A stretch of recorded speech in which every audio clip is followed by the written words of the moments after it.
We'll be live in 3, 2, and 1.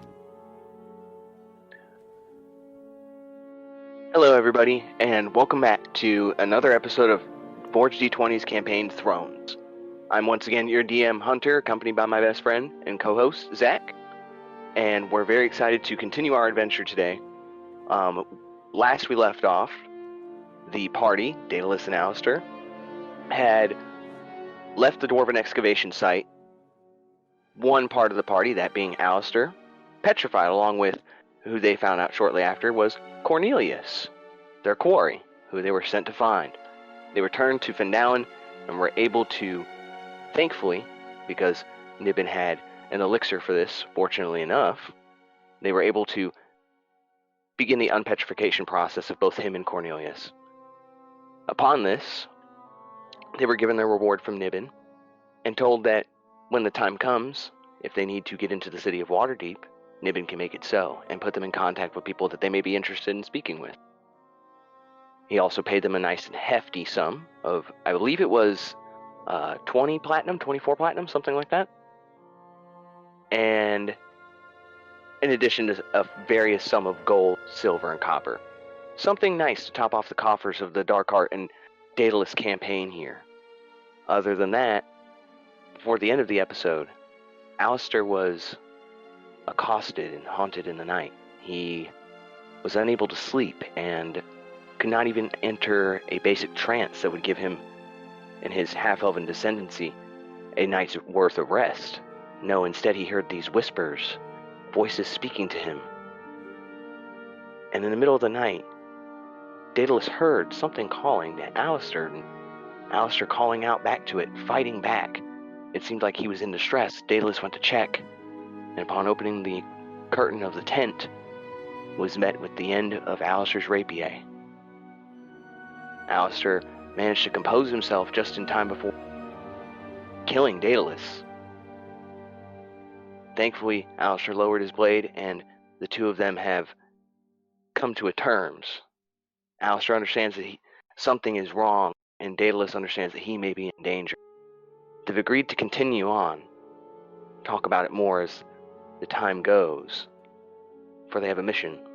They've arrived at Gnomengarde, which is where we will pick up. The two heroes have been sent here to establish a contact between the Lord's Alliance, well, not the Lord's Alliance, forgive me, Findalen and its people, particularly that of the Maester, with the kings of Gnomengarde.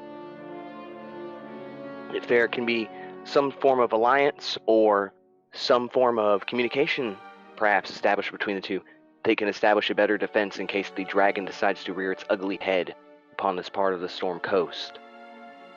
But in order to do so, there will be some obstacles.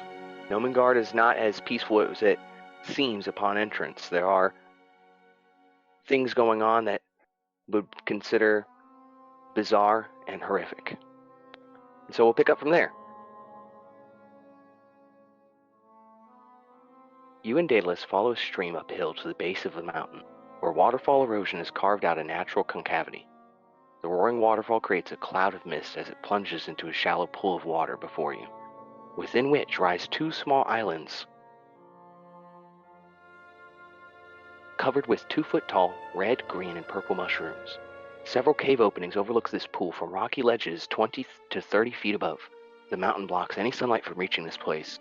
This is the entrance to Gnomengarde. What do you do? Alastair is going to continue marching forward and kind of look around and see if there's any creatures wandering around. Very well. Walking alongside you, the two of you make your way into the presumed borders of Gnomengarde proper. And as you're walking, you do catch a glimpse of someone kind of overlooking the area. As you approach the sort of western side of this stream in the bank of this small lake, see a gnome before you. Small in their stature, of course, as with any gnome. As he looks down at you curiously, this gnome, he has raven-colored hair, and, of course, the prototypical long pointed ears of gnomes and the barely 2-foot-tall stature. Curiously, this young-faced gnome looks down and notices the approach of us. Hello, I haven't seen you around here before. Who are you? Greetings, my name is Alastair Darkheart. I'm actually here to speak with whoever leads over your people. I have some dire news to deliver to them.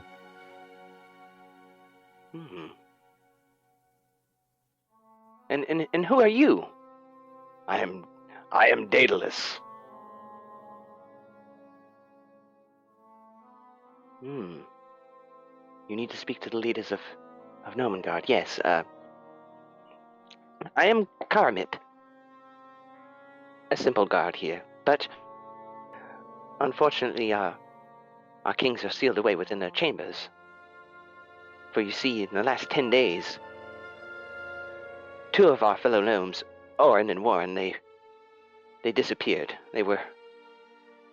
You see him gulp, devoured.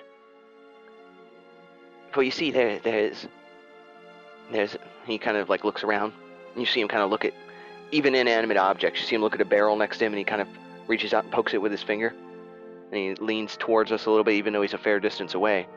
There's a mimic here.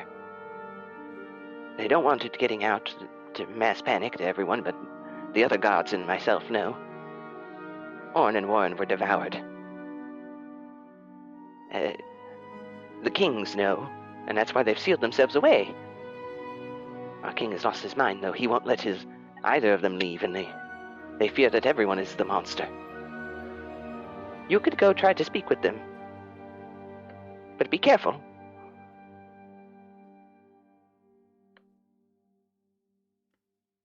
Alistair's gonna rub his chin for a moment and turn to Daedalus. I know not much about mimics. Have you come across any in your travels, Daedalus? See, Daedalus kind of raises his scaled eyebrow and looks at you. I have not had the pleasure of encountering a mimic, thankfully. But I do know that these mimics can be aggressive when it comes to feeding. They are hungry creatures, and they will eat whatever comes closest. If there is indeed a mimic here, it could be around any corner, and it could be any object. Typically, they pick things like chests or doors, but I have not encountered one. They are extremely dangerous. Interesting. And could they also technically become a person as well? Do you know if that's a possibility? Daedalus slowly turns his full face towards you, and then tilts as you say that. No, I had not thought of that. Why would you say that? Well, mimic, verbatim, pretty much means to copy. So I would at least guess it would try to copy anything. See, it could be even our literal Gnomengarde friend up here, and he's gonna walk closer, as close as he can. I don't know how high up the gnome is, but 20 feet up. Alistair, do you mind if I climb up there? He's gonna talk to the guard. You see him kind of hesitate for a second. He looks at his clothes, and he pulls his shirt forward. He taps himself on his body. Am I the mimic? Am I the mimic? And he goes, no, surely not. No, I would know if I was the mimic. I would know this. Yes, you can come up here. There's a ladder, though. And he, pushes down this rope ladder that kind of slowly furls down to you. This way. You see Daedalus begins to approach as well. We've handled worse. If we can handle a troll, I'm certain we can handle a mimic. Oh, most certainly. And Alastair's going to begin climbing the ladder and get close to their new Gnomen acquaintance and see if he tries to, like, eat him or anything. Alistair, as you crest the top of this sort of cave wall this ladder is attached to, as you climb about 20 feet up, you get another overlook. You see the glowing green, red, and purple mushrooms on those small islands. You get a better look at our gnomish friend here. He's pretty young looking for a gnome. He's a guard, and you can see he's got some light armor on him, and he's got a small dagger, but he's not menacing in any way or intimidating. And you get up there, and he looks at you, and he's a fair distance away. He's keeping you a good arm's distance away from him. You know, like he's got some distance, so that God forbid you're the mimic, he can get away from you. He looks at you as you get up there. That's close enough. I'll walk a good, I don't know. And he takes like 3 or 4 paces further back. About this far, and you can follow behind me. Surely both of you can't be mimics, but just in case. Well, I think if we were mimics, we would have, have already been here. We wouldn't have come from the outside, right? He stops and he turns around as he's walking ahead. You make logical sense, Alastair. That is your name, correct? Yes. Perhaps I can trust you, but be careful. Anything could be the mimic. And you see him, he holds the dagger out in front of him, and he kind of pokes like the bookcase that's next to him as he's walking in the hallway. Well, that's not the mimic, but anything could be. This way. He walks us down the hall towards the king's chambers. And as we reach the chambers, you can hear a faint kind of voices emanating from the other side of the door. Maybe raised voices, perhaps arguing. Can't quite tell what they're talking about, but you hear 2 distinctly different gnomish voices, one being a little bit deeper than the other. And as you approach, Karamip stops, and he says, well, this is as far as I can take you, because they won't let anyone in, but I'll be back over at the entrance, doing my watch. Do be careful, and if you find the mimic, please kill it. Please. I beg of you. And he kind of walks around and heads off to where he was, just walking beneath Daedallus and your legs. Daedalus kind of looks beneath him as he just walks between his legs underneath him and then past you. Daedalus looks at you. Gnomes. Are they all like that? So weird. I don't know, but they're smaller in person. I've read about gnomes, but I've never seen one before. Quite interesting. I didn't think they would be that short. Daedalus looks at you. We have met a gnome. Oh, wait. Yeah, that's right. Perhaps it's because Nibbin sits on that pillow. Yeah, it's kind of hard to tell a height differential when he's floating in midair, I guess, and also sitting the entire time. True. Looking us in the eye. That is quite a different sight. You see Daedalus kind of stops for a second. He listens to the voices beyond the door. And he motions for you to come closer and listen.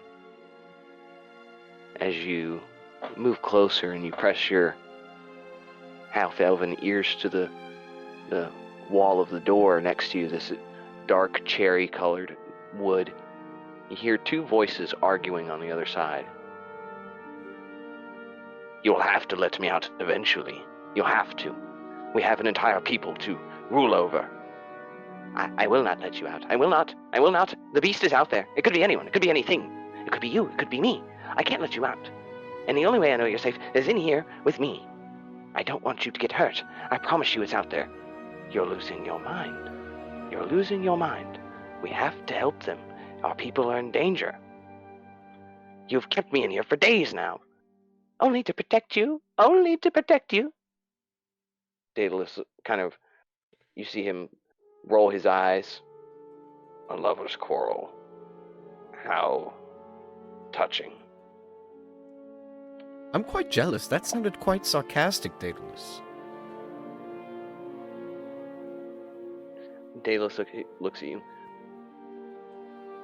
How about we just knock on the door and see if we could get them to open the door for us and get this over with? Alastair shrugs his shoulders and knocks. Doop, doop, doop. Hello? You hear a scream immediately from the side. And then a hushed voice. Shh! It's the beast! And then you hear the other one. Oh, silence. Fear not, my people. Your king has come. I will answer, King Korbos. My love, please do not do it. You hear the other voice shout at him. Silence. I will hear my people. He approaches. You see a latch slide open. You hear a step. Tap, tap. Like someone getting on a step stool. He peeks his large green eye out the porthole and inspects you. Oh, you're not a gnome. And neither is your friend there. What do you want? Hello. My name is Alastair Darkheart. This is my friend Daedallus, and, we came here to warn you of something, but we heard you have a little bit of a mimic infestation.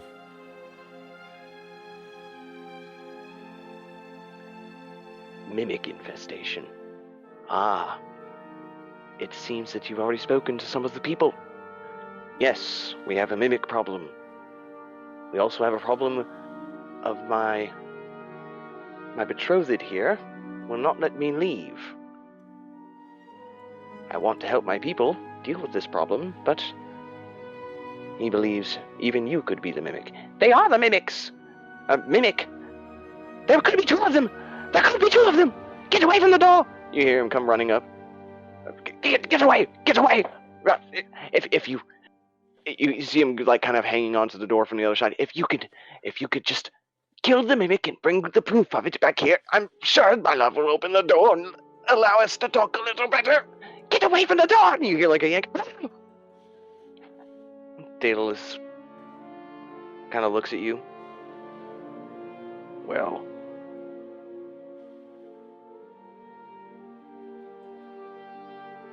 Alastair raises his eyebrow as this is all going on, kind of processing this lover's quarrel that's happened. And Alastair's just gonna, rub his face for a moment, and he's going to speak up. Can you tell me where you last spotted the mimic? Maybe if I investigate the area, it could lead me to some clues on how I can locate the mimic for you, take care of it so I can inform you of this very dire news. You hear the tussling on the other side of the door. The two gnomish kings fighting for, one trying to get to the door to answer questions, the other one trying to protect, quote-unquote, his love. And you hear the king shout back once again, Orin and Warren were kidnapped, devoured. They were kidnapped in the storage area on the eastern side. Get away from the door! What did I tell you?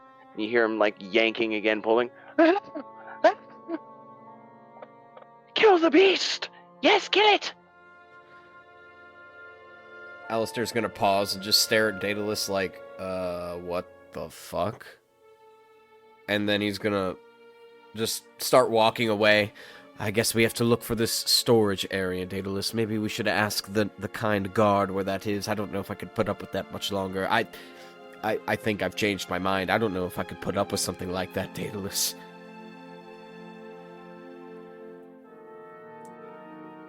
Yes, we should go find Tar Mip and see if he can take us to this storage location.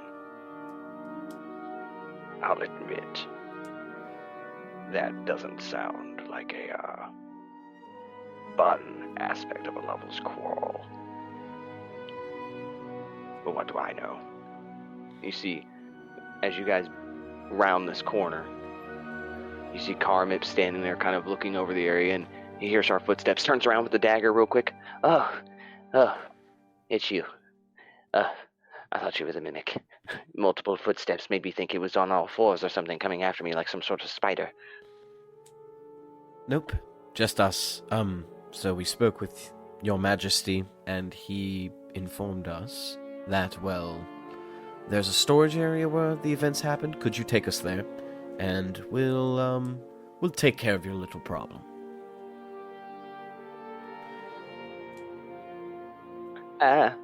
Sure. Yeah, I'll totally take you to the scene of the crime where two of my close friends died. Yeah, I'd totally love to go over there.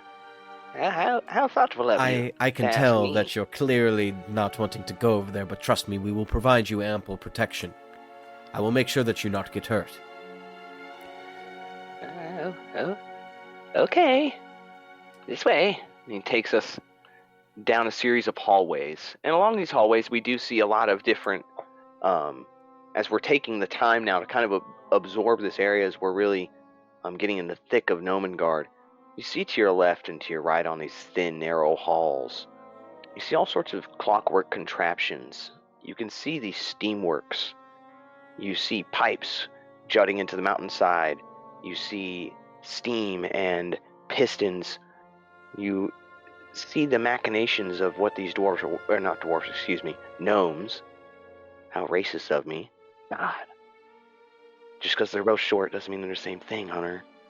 Anyways, you see these machinations of these gnomes. They're using the natural heat of the inside of this mountain, the underground. They're using whatever tectonic movements that generate pressure here to generate heat for their homes. They're intaking air from the outside to cool these homes. They have all sorts of, you can see these tubes that are running from one end of the tunnels to the other. It seems to be transporting messages or items from one end to one end. These gnomes are incredibly crafty, and you're seeing that these gnomes, although they are afraid of this mimic, they seem to be able to function while still not even having to leave their homes thanks to these messaging systems. And as we walk around, you see these little automaton-like figures that are kind of looking around, kind of inspecting the area. They walk around, and as you look at them, there are these sort of golden circles that have these sort of clockwork gears in their center and like a sort of equator line around them. And sitting at the top is a small jewel, and this jewel seems to rotate around, and it seems to be looking around at people, recognizing you and seeing if you're a threat or a foe. And it seems like these little gnomish machinations are doing their master's bidding. You see different variations of these things, but they seem to be going from one place to another. Some carrying some things, some carrying ore, some carrying trinkets, some carrying even gold. And as you walk around, Karmit points them out and starts to mention some purposes here and there, that one is delivering some ore to one of the smithies, and another one is taking a trinket that's been created by one of the fine craftsmen here, and it's going to be sent to one of the towns to be sold to earn income here. And as you guys eventually, after some conversation, make your way to the eastern side of the Gnomengarde caves, this burrow, you finally reach the storage area. What you see before you is a large, sort of, I wouldn't say large to us, large definitely to dwarves though, or not dwarves, I said dwarves again, oh my gosh, I need to be canceled for this is awful. I'm so sorry, gnomes, you're kind, whoever plays gnomes, I'm sorry. I'm sorry, I can't keep doing this to you. Anyways, as we approach this sort of short corridor, this short hallway, Karamip stops and sees in front of him to his right is the door to the storage area, and he looks up to it and he goes, "That's weird, I don't remember this being shut." He kind of turns and looks at us. That wasn't shut the last time I was here. I know that was early in the day, perhaps somebody's in there, but that door is supposed to remain open. That is the scene of the crime, and it was guarded. There were others here. Here's the keys, and he tosses them over to Daedallus, and Daedallus kind of fumbles them real quick in his hands, and he holds it for a second. By the 9. Aren't you a guard? Isn't this your job to investigate these things? I don't want to die. I'm not suicidal. I mean, look at me. I'm a snack to that thing. Look at you. You're much larger. And look at him. He's larger too. The two of you look like you can handle yourselves. I'll back you up. You can open the door, and I'll stand here, on the other side of it, away from whatever might be on the other side. Daedalus kind of holds the key in his hands and looks at you. Should we open the door? 1 second. Alastair's gonna pull out his obsidian rapier and poke the door very gently. As you take the rapier and you reach out and you poke the door with it, you hear a solid thunk, and nothing. The door remains locked, and you gave it a good prod. Nothing happens. No movement, no anything. See? It's not... The door isn't a mimic at least. Well, that's good. Good idea. Good thinking, Alastair. You are a smart fellow. Catch on quick. Well, Daedalus, it seems like we're okay to unlock the door. Unless Alastair pulls out a dagger and stabs the doorknob and the lock, just to make sure they're also not the mimic. As you turn and stab the doorknob and the lock, and you jab the knife within it, there's like a solid succeed, and you hear the lock break. And then you expect a shudder or some movement, nothing happens, but you turn the dagger clockwise a little bit, and the door uncinches and begins to creak open a little bit. You hear a sigh. Well, somebody's gonna have to fix that. I didn't see it. I don't know who did it. I'll look the other way. Karmit says. Daedalus kind of turns, how gracious of you, and tosses the key over his shoulder as he does not need it anymore. Good thinking, Alastair. Brute force, when applied, will always work. You know what? I'm gonna write that down. That's a lesson within itself, Daedalus. Alastair's gonna enter the room and take a look and see what's up in here. As you enter the room, Daedalus follows. And as you enter, you see a room full of crates, barrels. You see happenstance piles of soon-to-be sorted sacks of vegetables, baked goods, and other sorts of materials that would be necessary to constitute a good diet for these gnomes. You see rare gems and stones that are kind of laying in storage piles waiting to be sorted as well. And as you look around, you see nothing in particular of the sort. You do see signs of some barrels and crates having been busted and knocked over in a previous scuffle. And you don't see any blood, but you can tell from a very quick inspection of this dimly lit room that there indeed was a struggle at some point, and this was the scene of a crime. Daedalus is kind of peeking his head over your shoulders, looking around. He kind of leans forward and mentions, didn't he say there were guards here? To be honest, they're probably dead by now, devoured by this mimic. It must be in here somewhere. It keeps finding food in the same location. A predator that can hide itself, it would probably stay hidden in one location the entire time, as the food supply is coming to them. So naturally, it's in here somewhere.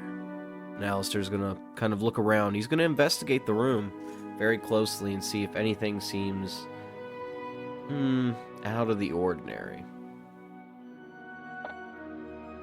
As you walk around the room, you walking to the right side and Daedalus walking to the left, you're kind of circling opposite sides trying to investigate the area.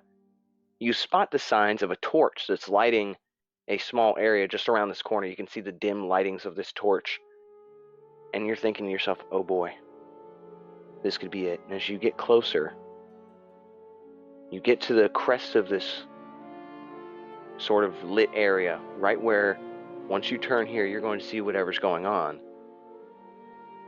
You hear chewing and munching, crunching. What do you do? Alastair's gonna quickly shoot around the corner, rapier in hand, ready to fight. As you shoot around the corner, rapier in hand, and you turn the corner, bounding it quickly. You point it at whatever's there. You see a gnome with a sandwich in his hand. He has it in his hand. He's munching currently. And he drops. His jaw opens. Wait. He drops his sandwich. It's me. I mean, who are you? Oh, God, you're the mimic. Oh, God. No, I'm not the mimic. I'm looking for the mimic. I thought you were the mimic. You hear footsteps bounding around the corner. Daedallus comes running around with his sickle. What's going on over here? The little gnome jumps and screams again. Oh, you're not the mimics. You're people. There's two of you. Okay. Announce yourselves before you go bounding around corners and attacking people. Don't you know there's a mimic here? In these halls? We do. We're hunting it down and trying to kill it. You're hunting it down? Wait. Who sent you? Well, technically your king told us this is where all the incidents have happened, so we thought we would come check the storage closet and investigate, and then I happened to stumble upon you eating a sandwich, heard munching, could assume mimic eat gnome.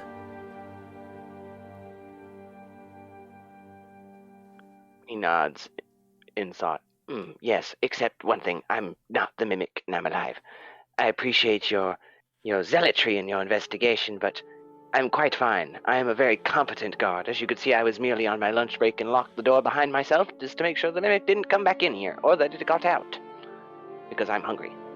Now, if you don't mind, he stands up very pompously and confident of himself, and he goes and picks up his sandwich and its remains on the floor. I'm going to pick up the remains of my sandwich here, dust it up, and put it back together. He starts to walk around Daedallus. Excuse me, sir, and have my lunch. I say good. And as he says this, you see a purple tongue come whipping out and grab him by the waist, and you hear him scream. Before he can even finish his sentence, he gets pulled into this large barrel that's maw opens and starts crunching down on him. Daedalus screams out, "Time at tits!" What the fuck? Alastair's gonna scream. The beast kind of begins to lurch forward. You see this small arms protrude from the sides, smaller ones from the bottom. They grow long, spindly limbs as this barrel now spreads out on all fours like a dog, its tongue drooping out. It has 6, 7, 8, 9, 10 more even eyes that glow along the rim of the sides of this barrel.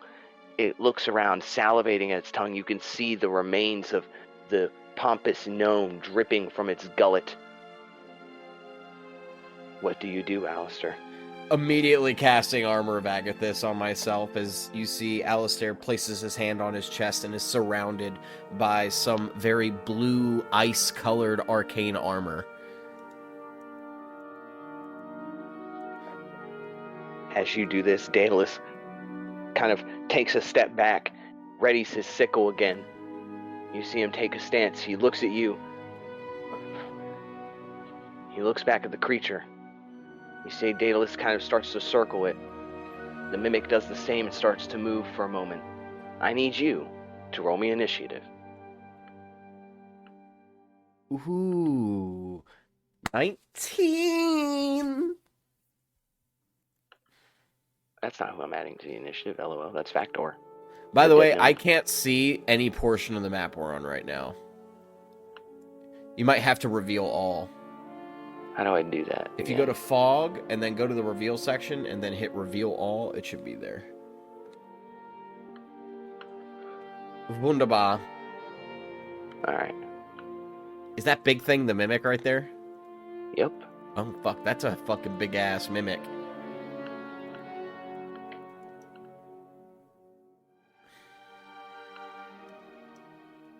Alright. And then let me add Daedallus to the combat tracker as well.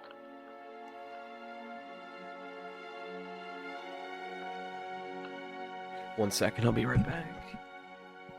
You're good.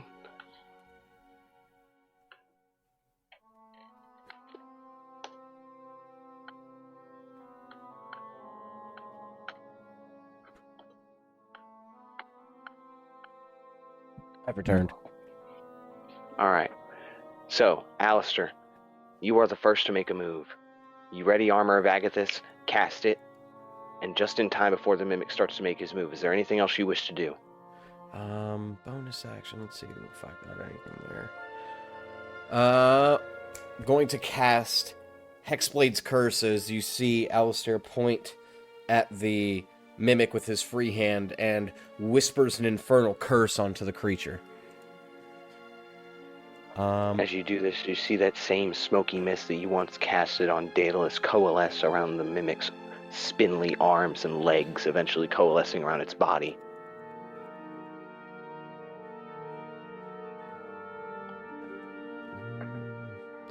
Not gonna move. Alistair's gonna stay in his place, so that's his action, bonus action. That's it. The mimic seems to pay no attention to the smoky coalescence around it. It whips out its tongue, this time at you, Alastair. It knows that it had a source, so it immediately goes for you. You're in front of it. Whips out its tongue at you. Let's see what it rolls.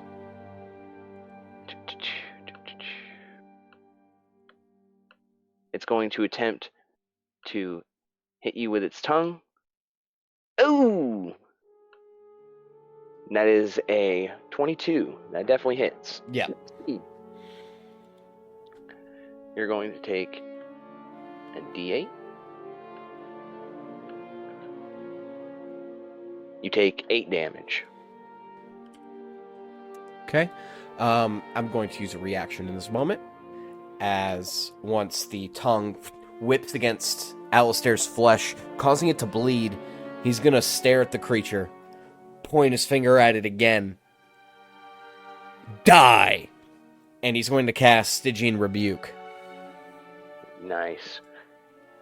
The same icy blast that you've used before coalesces and shoots out from your hands, ice spikes shooting into the creature's body.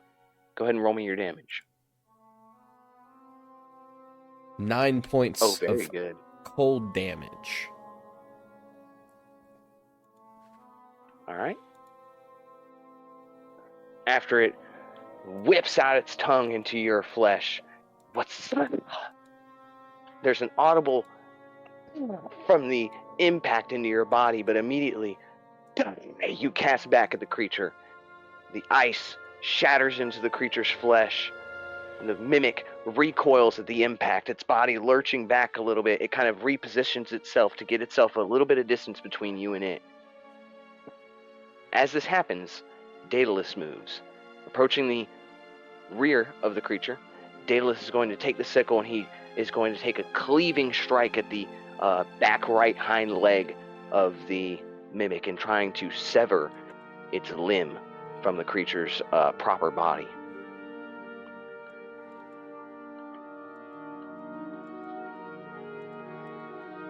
That is a 16. That hits. No, actually, it's an 18, excuse me. Either way, 18 hits. Let's see if he rolls enough damage, though.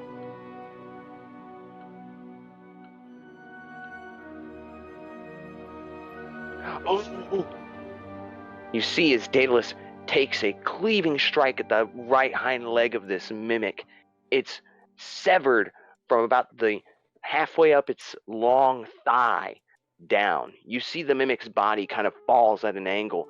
Its barrel body now dragging partially on the floor as this large stump of a leg starts spewing this purple ichor out from where Daedalus has severed its hind leg from its body. You hear Daedalus shout out, "Attack the limbs, Alastair! The limbs!" As he starts moving to the next one. It is now your turn. So, I realized we forgot something. The Armor of Agathis stuff. Yes. Yes. We can add that damage on. It's going Go to ahead take and just 5 add cold me- damage, and Alastair Okay. only takes 3 damage because he had 5 temp HP. Holy shit, you have 92 HP right now. That's crazy. I do not. I have 17. I saw that for a second, though. That was crazy. Alright, so, adding on to before, you also blast out an icy impact from your body. You have the same spikes that shot out from your Stygian rebuke. You have an even further and exponentially grown blast from your body that shoots out in all directions into the creature. You see these ice shards are embedded into not just the barrel of the body, but the limbs, and you can see the purple ichor leaking from these wounds. This ice is not melting in any way. It is stuck in this creature like glass. As Daedallus, once again, severing that hind right leg, it goes to your turn. He shouts out, "Attack the limbs, Alastair, the limbs!" Okay. And Alastair's going to listen to Daedalus' advice and stab one of the limbs right at the joint with his rapier. 22. Ooh, very nice. Roll me your damage. Oh, dude, I was technically 1 away from a crit. Oh, no. Alright. He's going to take 7 points of piercing damage. 7 points of piercing damage. Alright. As you do this, you can see that sort of right front arm, leg, whatever you want to call it, appendage of this mimic. As you stab into the joint of it, you see the joint buckles in the opposite direction of which it's supposed to bend. You see it immediately buckle in, and you see the mimic's now dragging a whole side of its body on the ground. You hear it, and then immediately it shoots its tongue out in retort to this and tries to wrap you up and pull you into its maw. Roll me a dexterity saving throw. Oh, I have disadvantage. I'm exhausted. Fun. Luckily, I rolled a natural 20 as one of my dice, so I rolled a 15. 15. As the tongue whips out at you again, this time in the same way, it's a little slower than it was before. All the damage that this mimic has already taken, you see this tongue whips out. You manage, just in time, you kind of lean your body to the left, and you watch the tongue whip out into the stones behind you, taking off a good 2-3 inch like chunk off of the stones, the stone wall behind you. Its tongue whips back into the body like a frog trying to grab a fly. It's now drooling on the ground. The mimic is in pain, but it's still very much trying to get a meal out of this. It is now going to end its turn, and is now Daedalus' turn. Daedalus is now going to attempt to attack the other hind leg of the creature. You see him now, after cleaving from right to left on that hind right leg, he's taking the momentum of the swing and then bringing the blade around and then up for a cleaving strike down on the thigh once more, trying to sever that left hind leg now. Oof! Daedalus misses. As the blade is being brought down, the mimic sees Daedalus with its many eyes. It has a lot more vision than you'd think. Getting behind it isn't going to provide you advantage. There really isn't a place where this mimic can't see you. And as Daedalus brings down the blade, you see the mimic's appendage just immediately whips to the side out of the way. Daedalus' sickle strikes into the ground. Damn you! And he brings the blade back up, trying to attack the creature, but it's already out of the way. Once more, it is back to you, Alastair. And Alastair in this moment is going to see that the limbs are working, but it's kind of using its eyes to his advantage right now, and Alastair wants to try to get one of its eyes and stab it in there. Alright. 15. That hits. Roll me your damage, my brother. Ooh, 11 points of piercing damage as he just thrusts his sun-touched rapier right into the eyes of the mimic. You watch as you plunge this rapier into the side of the mimic's proper body, and the way you've positioned the blade, you manage to poke the eye and go through one into another. And as you pull the blade out, you can see on the edge of your rapier, you have a sort of little mimic shish kebab, mimic eye shish kebab on the end of your rapier. 3 little mimic eyes Hell that you've yeah. now ripped off from the creature. As this happens, the mimic recoils and you hear it cry out, man, as it immediately rips its maw wide open, and it is now, once again, it's going to, at this point, give reckless abandon, trying to get to you. It's going to leap away from Daedallus, using its 2 left side limbs and turning its body, just throwing itself at you. It's going to try to bite down on you and just try to swallow you whole. I need you to roll me, once again, a dexterity saving throw to move out of the way of this creature's maw.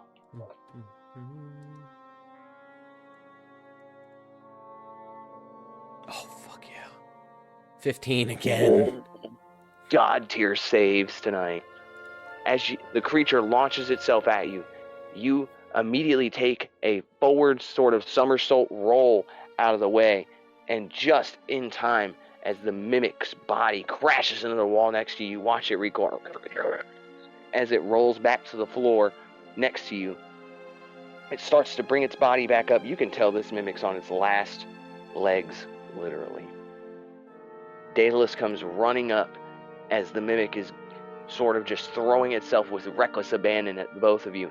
Daedalus comes running up, and once again, he's going to bring the sickle up and down into the hind leg, trying to cleave it off with as much ferocity as his limbs can bring him.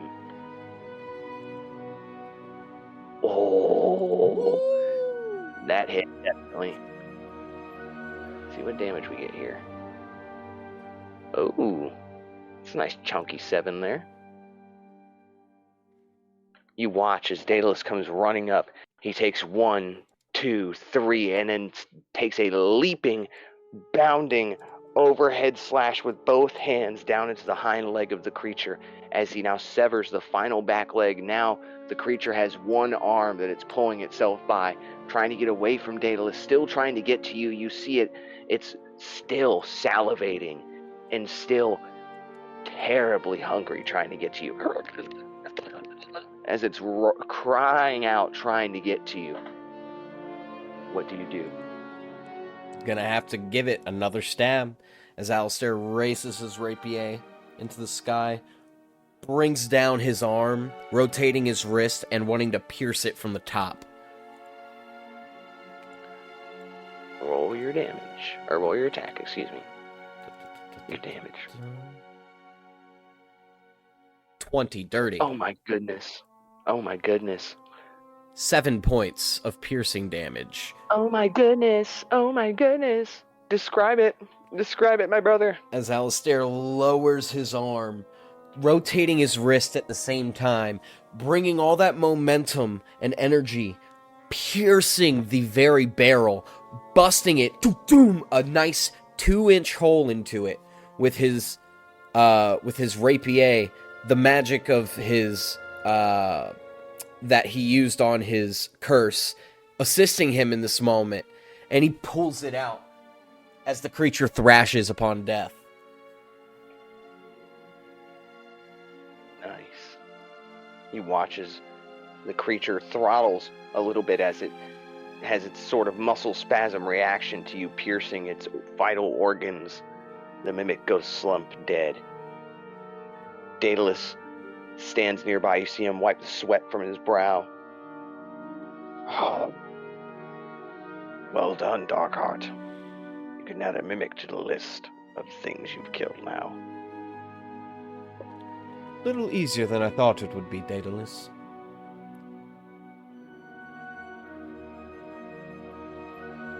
Do you think there's more than one? Daedalus looks at you. Don't jinx it. Daedalus kind of walks up to the mimic and kicks it with his right leg. The mimic just kind of budges at the kick. It's dead. Well, we need to take proof of its death back to the kings. He looks at your blade. Perhaps those will do. And he points at the shish kebab of mimic eyes that you have there on the end of your rapier. You're right, I think that's proof enough. you see, as you're kind of just standing there in silence for a second, you go to turn towards the door, and as you turn towards the door, you see a small head peeked around the corner. Two eyes. It's Karamip. You see him. Did you kill it? It is dead, Karamip. It is safe to come out. His whole body, slumped in relaxation, comes walking forward. Oh, thank the gods. It's over. It's over. Say, did you happen to see, Factor in there? He was the one on guard duty. Unfortunately... No, not at all. We didn't see a single thing. Right, Alastair? What he said. Daedallus looks at him. Oh, okay, well, I guess he must have blocked out early and went home or something. You could say that, Daedallus says. A slight smile on his face. Alastair's not smiling. He's like, kind of like feeling bad. What do you want to tell him? You can tell him. The guy was an asshole. Was an asshole, but it was his friend. All right, tell him. Karamip, I have something to tell you. Your friend, we think the mimic ate him. Actually, I'm confident the mimic ate him. I mean, do you see this blood? Alastair points at the blood that's clearly on the walls from the mimic devouring him. That's not the mimic's blood. That's not my blood. That's not Daedalus's blood. Oh, Factor's dead? Yeah. Oh, that guy was an asshole. He turns around and starts walking away. Well, I felt bad for nothing. God damn it. Daedalus, you know what? We could have just kept it to ourselves. Well, myself. Fuck. Daedalus kind of snickers. It's fine, Alastair. Your moral principles are valued. It is a good thing. I was engaging, as the kids call, some tomfoolery. You see him, quote unquote, for a moment. Tomfoolery, is that what they call it? Yanking his chain. I'm bad at this stuff, Alastair. Let's just keep walking. Alastair chuckles a bit as he continues walking, as we're going to head back to the room where the king is. Yes. As you return, you see word has already reached the kings as the door lies open. And as the two of you enter, you see two small thrones. One clad with blue satin sort of bannerments and decorations along it, and the other with like a crimson sort of velvet look to it. And as you and Daedalus approach, you have the blade with the mimic's eyes out. The two kings sitting there holding hands. They seem quite at peace at this time. The kings look at each other and look at you, and the more deepened voice one, you can see his face more properly now with the deep green eyes. He has a sort of chestnut-colored medium-length hair and a beard. He looks at you. Ah, well done. We've already heard word through our machinations that the mimic is dead. Well done. Yes, well done, well done. I told you there was a mimic. And you see him kind of look at his betrothed. He rolls his eyes.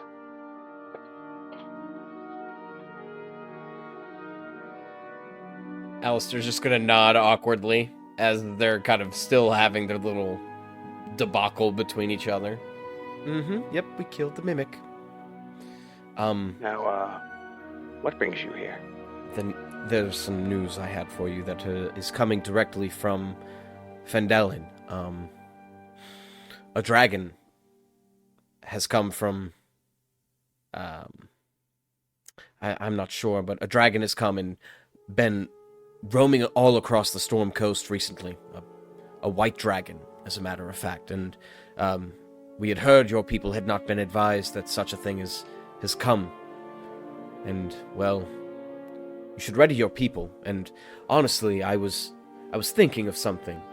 Maybe perhaps you could help us help you, and also help Phandalin in a way. Are you currently giving supplies to Phandalin or anything that can help. I've noticed your machinations as we've entered here. You all are quite the crafty fellows. You see their eyes have widened at the mention of the dragon. A dragon? The sort of crazed one's right eye starts to twitch. A dragon? His short blonde hair is already matted and frizzled. He starts running his hands through it. First a mimic and now a dragon. What are we going to do? What are we going to do? What are we going to do? He looks at his betrothed and the other king. Calm down, calm down. News of a dragon had not come to us, that is true. But you've done good bringing this news to us and dealing with this mimic for us. We have not engaged in trade with the town of Phandalin in recent weeks, thanks to a certain hold-up in the king's chambers. We've had some differences in trade talks in the past, but a dragon will put to rest all qualms with that. Tell the Maester that the people of Gnomengarde are ready to aid them in whatever way we can. We will begin sending them supplies once again. But in return, we ask that they send us fresh food, as in the last 10 days we have not had any fresh food delivered, or received, rather. Now, as for a way to help you fight this dragon, I believe there's an arrangement we can come to. He sort of raises an eyebrow.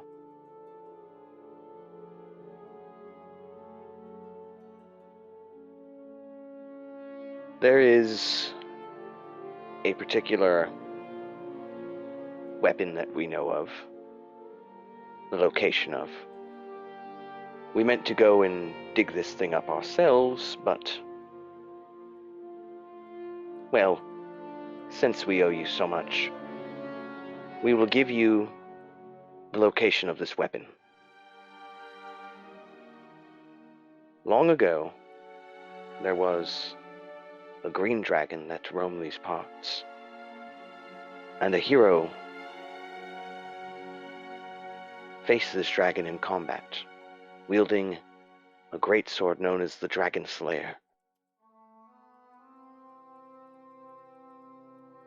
This hero was able to defeat the dragon in combat, but the hero fell as well, their sword being buried with them in the dragon. The Dragon's Barrow is the name of this location.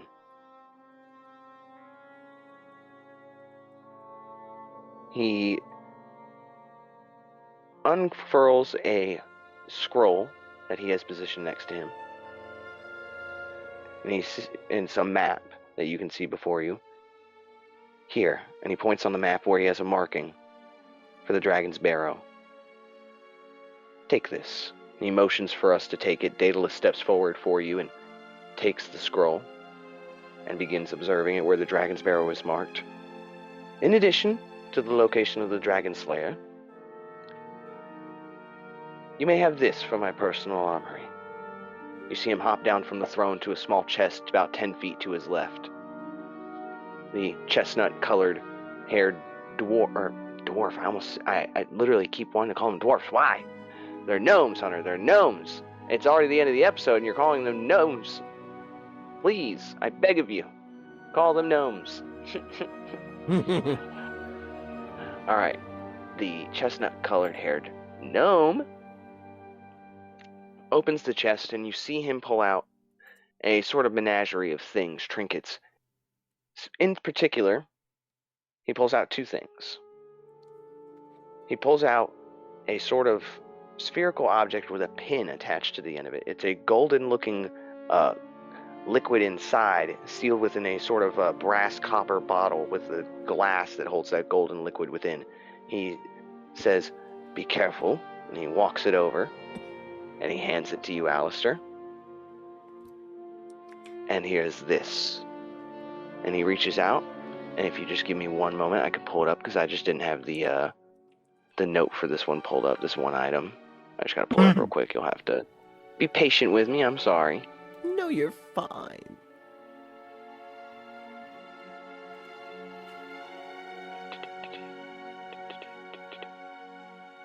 Ah, here we are. And the other, you can see he has a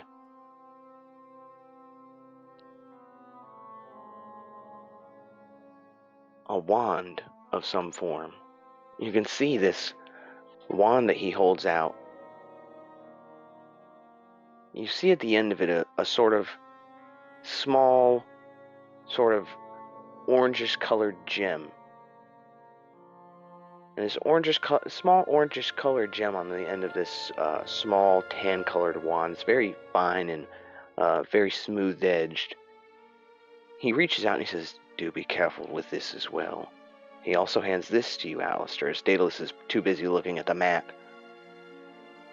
This is a wand of fireball.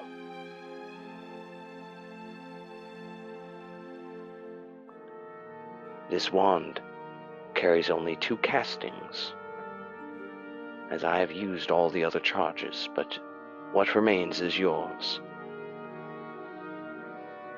And here, for your troubles, he hands you another small sack of gold, and inside is a pouch of 40 gold pieces.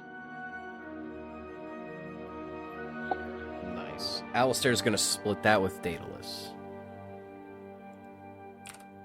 Daedalus just holds his the map in his hands and sort of notices that you're divvying up the gold. And, "Oh, thank you, Alastair," and sort of grabs his half and deposits it into his coin purse. Looks at the map. "The Dragon Barrow lies closer to the coastline. Some way from here, but we can make it. That weapon is going to be useful." My liege, do you know if this Dragon's Barrow is a dangerous place? Are we going to need potentially some additional help besides us two? I'm not sure if you're familiar, but I figured I'd ask. Well, we have not begun surveying the site ourselves, but there have been sightings of orcs in the Storm Coast as of recent. You hear Daedalus kind of under his breath scoff, "Yeah, tell me about it." "Ah, you've run into them, I see. The orcs could be there, but I do not know of any hazards. I just know that the barrow itself is some ways away and will require some travel. But if you can get this sword, it was made to slay dragons. It will be the best weapon you can get against this white dragon." Alastair nods, turns to Daedalus. Sounds like something worthy of being wielded by a knight. Daedalus smirks and nods. "Perhaps. We will have to go and make sure this is not a myth. Make sure this is a real thing. And then see if we have a knight in our presence that can wield it. But let us go. We need to go tell the Maester that the gnomes are ready to begin trade again, and they are willing to help us fight the dragon by whatever means. My liege." My liege turns to the other one and gives them both a courteous bow. "We will hopefully meet again, and if not, you will receive word from the town as to how we can be of mutual aid to one another in this crisis. Thank you both for the help. Fandalin is in your debt. Are you ready, Alastair?" Alastair nods as he bows to the 2 kings, my lieges. "Take care." They both nod and return the bow. "Such well-mannered fellows, aren't they, actually? For slaying mimics, I thought they would be a little bit more savage." And you hear the other king kind of chuckle. "Well, the one looked like a noble, and they mentioned a knight. Perhaps the other was a knight. They seem trustworthy." They gave off a good aura. Trustworthy fellows, perhaps. Good luck to you. As the two of us leave the area, looking back, you can see the people of Gnomengarde are actually beginning to move around and leave their dens. You hear some people, as we're walking down the hallways, even make comments. The mimics, they're gone. The mimic is gone. You hear some laughter and giggling as children and people are now beginning to leave their home and actually socialize, and Gnomengarde is becoming a living, bustling city again. And as we take one final look back and we see the stream leaving the cave of the Gnomengarde burrow, Daedallus looks at you. Well, it's time we get back to Vindalin. We go find Aelin and speak with him as well, I think. That was on my mind, too. He was there. It would be good to get some information on this white dragon from him. Let's go. Information on the white dragon. Yes, that will be good.